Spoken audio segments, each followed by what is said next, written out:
ठाकरे एकत्र आल्यास शिंदेंना मोठा फटका बसेल असं म्हटलं इम्तियाज जलील यांनी।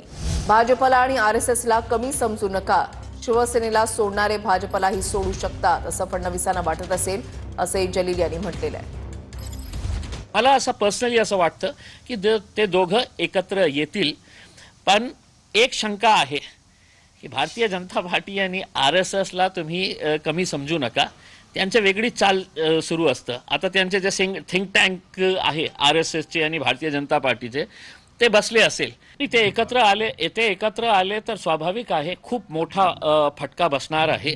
आणि विशेषकर मला असं वाटतं की ते सगळ्यात जास्त फटका जे आहे ते एकनाथ शिंदेची शिवसेनेला बसणार आहे आणि बहुतेक देवेंद्र फडणवीसला तेच पाहिजे, कारण त्यांना चेकमेट करायचं आहे। कुठे ना कुठे देवेंद्र फडणवीस आणि भारतीय जनता पार्टीला माहीत आहे की या माणूस जे शिवसेनेला फोडून माझ्याकडे येऊ शकतं, तर माझी कुर्सी घेण्यासाठी ते कोणाच्या सोबतही जाऊ शकतं।